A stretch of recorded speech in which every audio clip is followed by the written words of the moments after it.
500 வருடங்களுக்கு முன்பு கட்டப்பட்ட மசூதிக்கு உரிமை கேட்டு வழக்கு.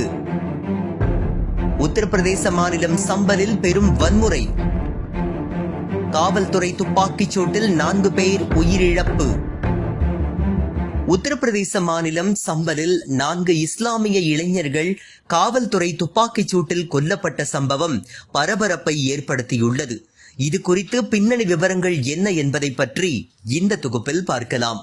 டெல்லியிலிருந்து சுமார் 130 கிலோமீட்டர் தொலைவில் உள்ளது சம்பல் நகரம்.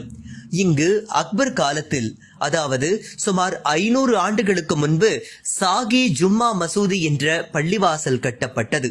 இந்நிலையில் இந்த பள்ளிவாசல் கோவில் ஒன்றை இடித்துவிட்டு கட்டப்பட்டதாக வழக்கறிஞர் விஷ்ணு சங்கர் ஜெயின் என்பவன் அங்குள்ள நீதிமன்றத்தில் வழக்கு தொடர்ந்துள்ளான். மத வன்முறை நோக்கத்தோடு செய்யப்பட்ட இந்த மனுவை உடனடியாக தள்ளுபடி செய்யாமல் நீதிமன்றமும் ஏற்றுக்கொண்டு மசூதியை ஆய்வு செய்ய உத்தரவிட்டது. இதனையடுத்து ஏற்கனவே ஒரு முறை ஆய்வு செய்யப்பட்ட நிலையில் 2வது முறையாக ஞாயிற்றுக்கிழமை ஆய்வு செய்யப்பட்டது. இதற்கு எதிர்ப்பு தெரிவித்து அப்பகுதி இஸ்லாமியர்கள் போராட்டத்தில் ஈடுபட்டுள்ளனர். சிலர் போலீசார் மீது கற்களை வீசியதாக கூறப்படுகின்றது. இதில் 20க்கும் மேற்பட்ட போலீசார் காயமடைந்ததாகவும் சொல்லப்படுகின்றது. இந்த நிலையில் காவல்துறையினர் துப்பாக்கிச்சூடு நடத்தியதில் 4 இஸ்லாமிய இளைஞர்கள் கொல்லப்பட்ட நிலையில் ஒருவர் கவலைக்கிடமான நிலையில் உள்ளார்.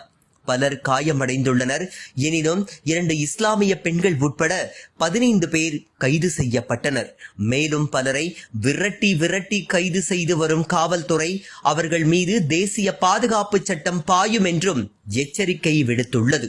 1947ஆம் ஆண்டு ஆகஸ்ட் 15ஆம் தேதி நமக்கு சுதந்திரம் கிடைத்ததை கணக்கிட்டு அன்று தேதிக்கு முன் இந்தியாவில் கட்டப்பட்ட எந்த ஒரு வழிபாட்டு தலத்திற்கும் பிற மதத்தினர் உரிமை கோர முடியாது என்ற சட்டம் 1991ஆம் ஆண்டு நிறைவேற்றப்பட்டது.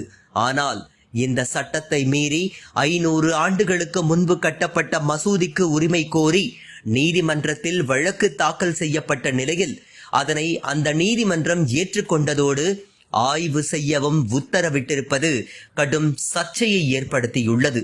மேலும் காவல்துறையினர் முட்டிக்கு கீழ் சுட வேண்டும் என்ற உத்தரவை பின்பற்றாமல் உயிரிழப்பை ஏற்படுத்தும் வகையில் துப்பாக்கிச்சூடு நடத்தியிருப்பதும் சந்தேகங்களை ஏற்படுத்தியுள்ளது. காவல்துறையினர் தங்களுக்கு எந்த அச்சுறுத்தலும் இல்லாத நிலையில் கூட்டத்தை நோக்கி துப்பாக்கியால் சுடும் காட்சிகள் வெளியான நிலையில் இந்த சந்தேகம் மேலும் கேள்விகளை எழுப்பியுள்ளது.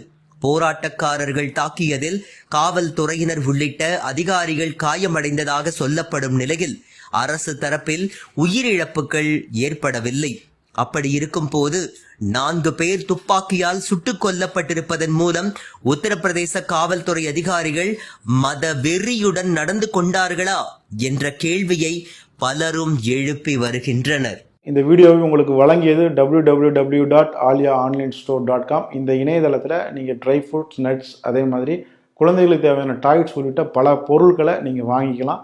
ஒரு தடவை இந்த இணையதளத்தை விசிட் பண்ணி பாருங்கள்.